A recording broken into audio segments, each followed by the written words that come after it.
Give us your entire salary, or you're no longer part of this family. Those words sliced through the applause and clinking glasses like a blade, right there at my father's retirement party. People were still raising their champagne flutes when my dad turned to me with that stone-cold look and laid down an ultimatum I never saw coming. My name is Natalie, and from wherever you're watching this, stay with me. Because family is supposed to protect you, not bleed you dry. I stood there, trapped between the band's cheerful notes and my father's crushing demand. Dad, I tried to laugh. You must be joking. But he didn't even blink. Mom stayed quiet, eyes on the buffet table. And then my sister, of all people, stepped forward, arms crossed, a sneer on her lips. Natalie, she said, this is the least you can do. Dad built this family, and you're going to repay him. I nearly dropped my glass. Repay him? With every dime I make. She nodded like a soldier on command. Yes. That's how families support each other. Something twisted inside me. A memory, blurry but sharp enough to cut. All those nights Dad told me to stand on my own feet, to earn what I wanted. How dare he now? I turned to face him fully, ignoring the guests who'd started to glance over nervously. You really think you can control me like this? After everything? His voice was like a hammer on steel. If you won't contribute, Natalie, you're out. Simple as that. A tremor shot through my spine. I scanned the faces around me. Cousins, aunts, friends. No one dared speak. The live band went on playing, a twisted soundtrack to my humiliation. Okay, I breathed. If that's what you all think of me, then I'm out. I left my glass on the table, turned, and walked out before the tears burned their way down. Hours later, after I'd been sitting alone at a gas station trying to steady my heartbeat, my phone began to vibrate nonstop. I ignored the first call, then the second. By the third, I couldn't help myself and picked up, half ready to scream. It was my mother, her voice shaky. Natalie, please, you need to come back. What for? I asked, heart pounding. Her voice broke.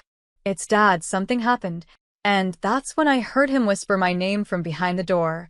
My heart jumped into my throat. I spun around in that dirty gas station restroom, the phone still pressed to my ear.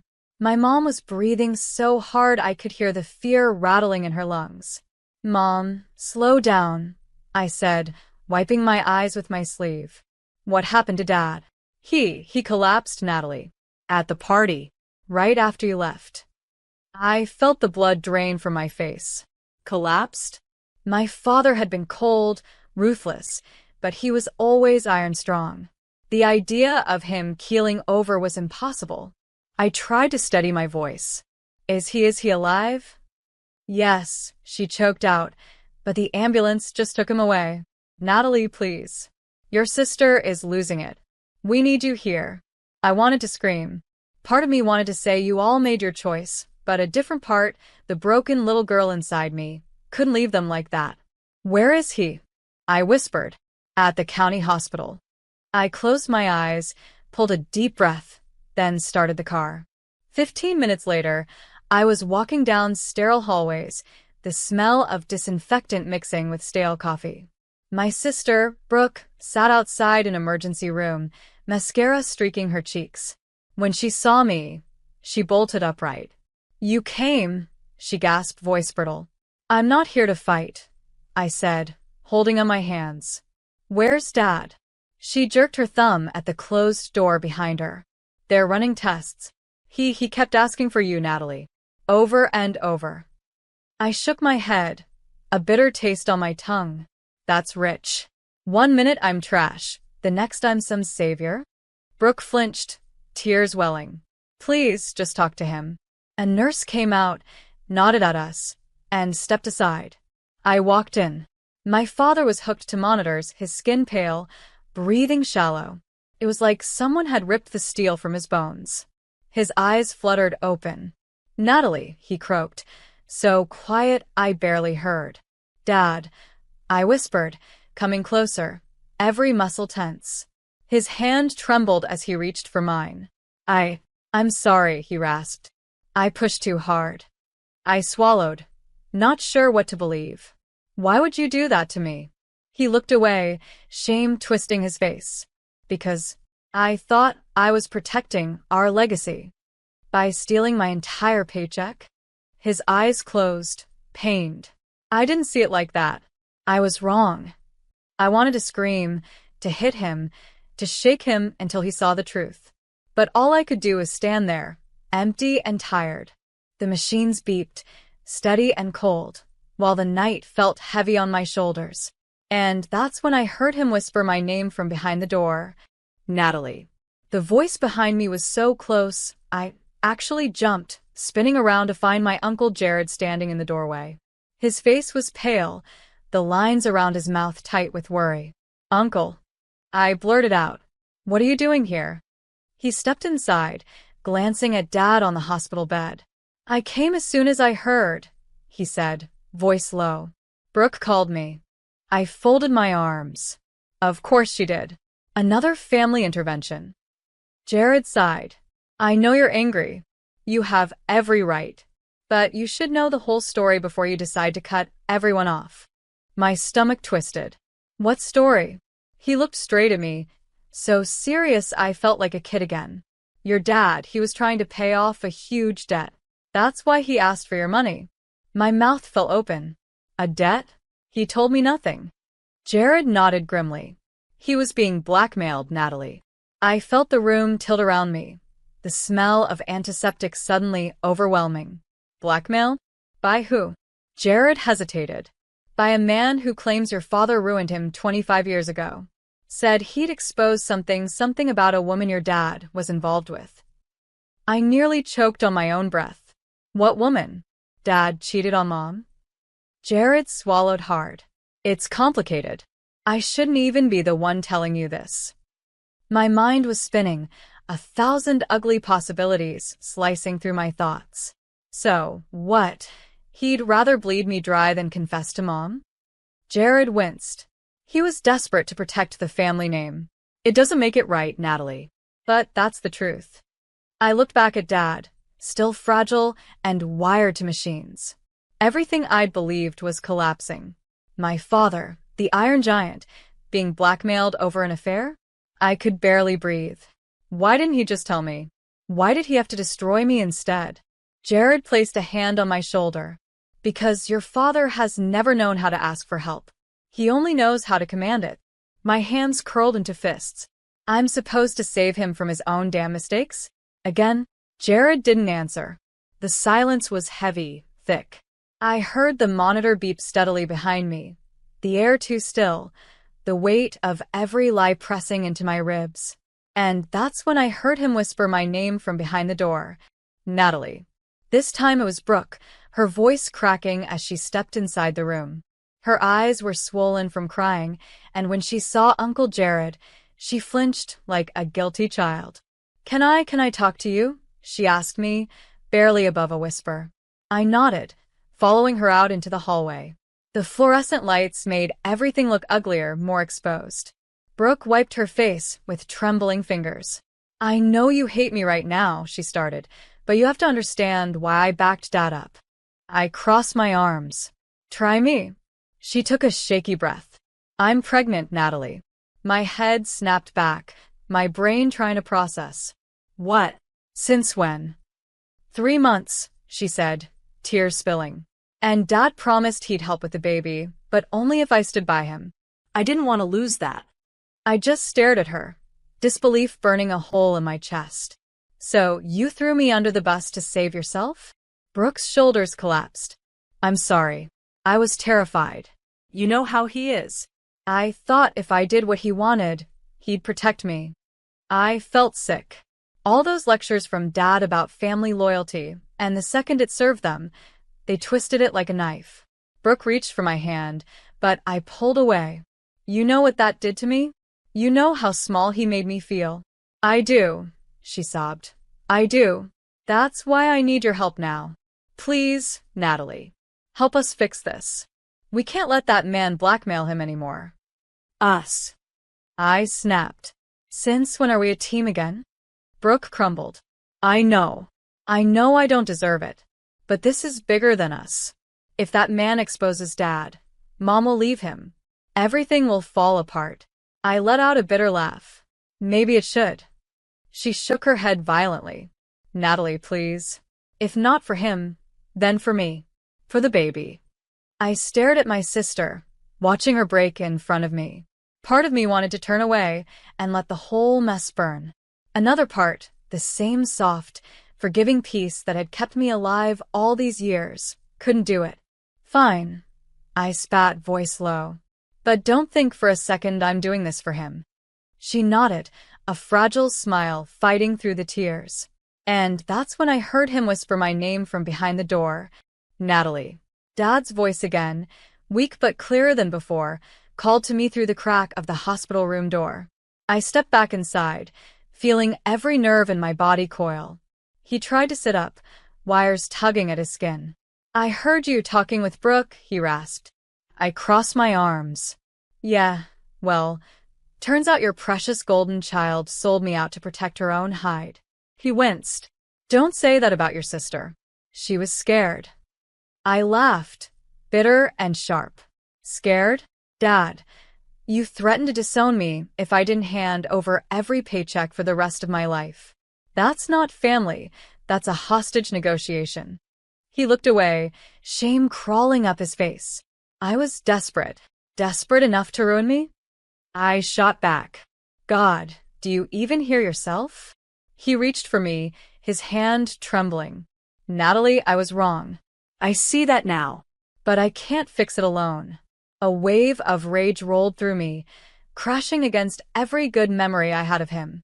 Then tell me everything, I demanded. No more secrets. No more guilt trips. Who is this blackmailer? What are they holding over you? Dad's mouth worked, struggling to form the words. Finally, he whispered. His name is Marcus. I used to work with him years ago. I stole from him. My jaw went slack. You what? I was young, he stammered. Your mother was pregnant with you. We had no money, and he trusted me with a loan, but I never paid it back. Then I covered it up. Years later, he found me again. I nearly collapsed from the shock. Dad, are you kidding me? You built our entire family on stolen money. Tears flooded his eyes. I try to make it right. I swear. But Marcus threatened to expose everything. He wants it all repaid with interest. That's why I cut him off, seething. So, you decided to take from me instead. His shoulders crumbled under the weight of his guilt. I'm sorry, Natalie. I was trying to protect you from all this. I stared at him, disgust battling pity inside me. No, you weren't protecting me. You were protecting yourself. The beeping of his monitor grew louder as my words sank in, heavy and final. And that's when I heard him whisper my name from behind the door.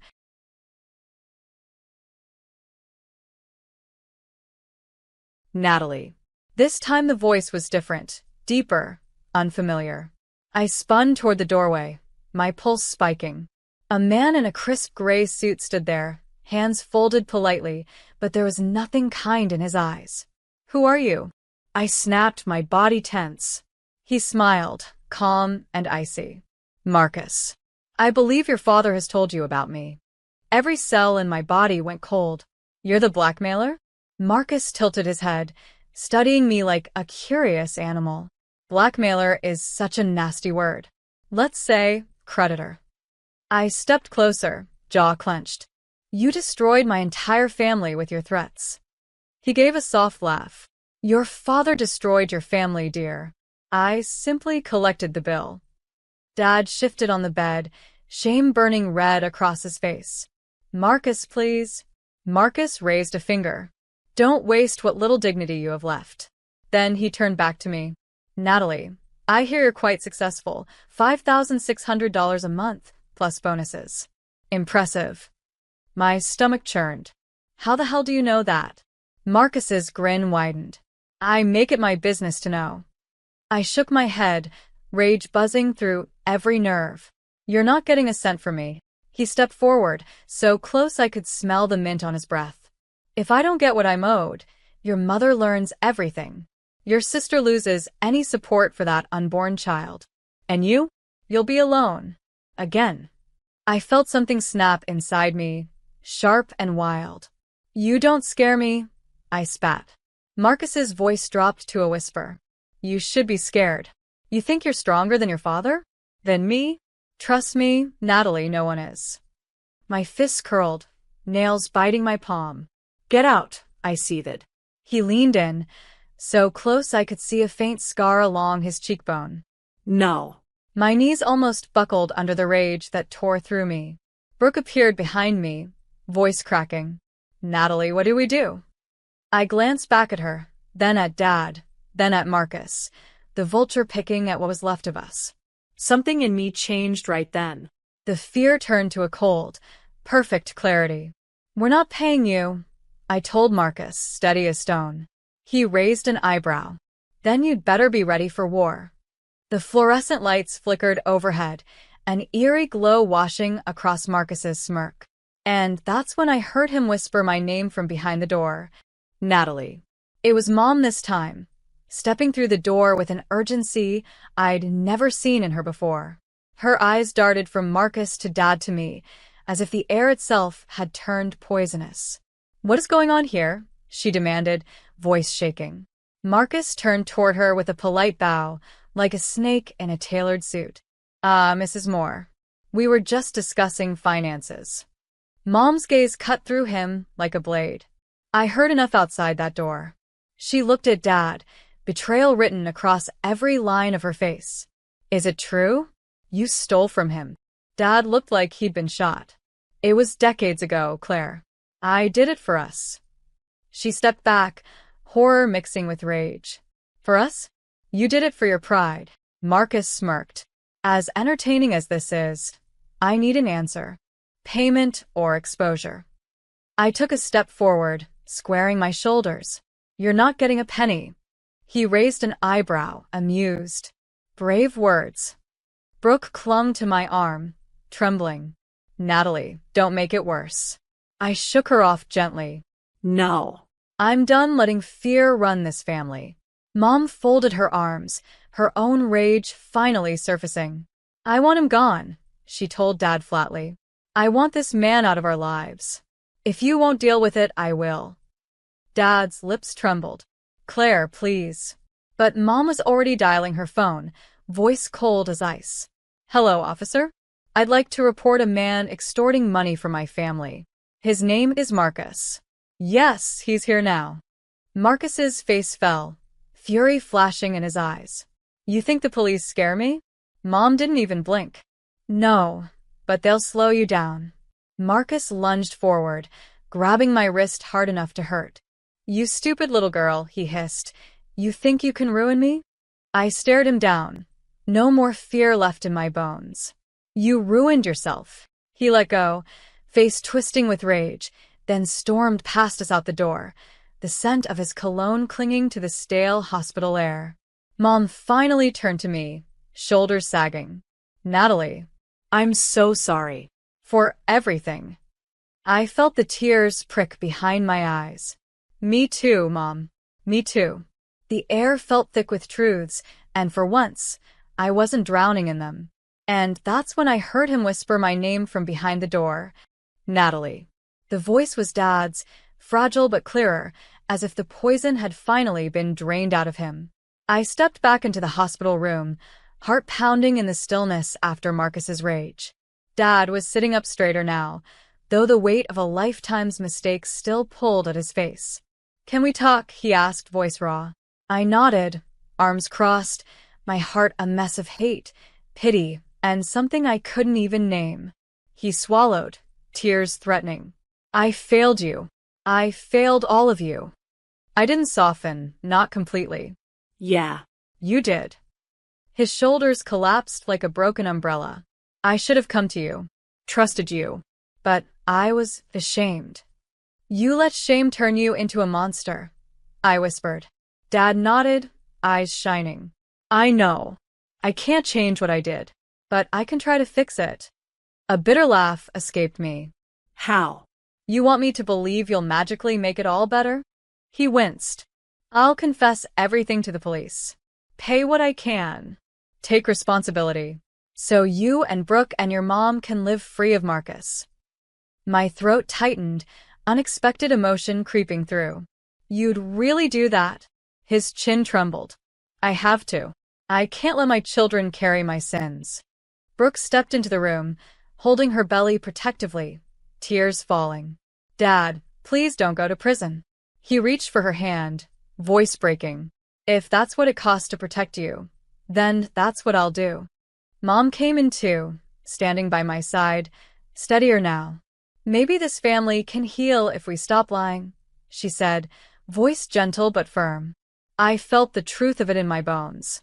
After so many years living under secrets, this was the first moment I could breathe. I moved closer, took Dad's hand. Then do it, I whispered. Make this right. He nodded, eyes fierce with something almost like peace. I will. Outside, the faint sound of a police siren began to rise, cutting through the night. And for the first time in forever, I felt like maybe, just maybe, the future wasn't doomed. The officers walked in, and Dad turned himself in without a fight, his head high. Brooke sobbed quietly, Mom held her, and I stood tall, watching the end of a lie and the beginning of something honest. And that's when I heard him whisper my name from behind the door.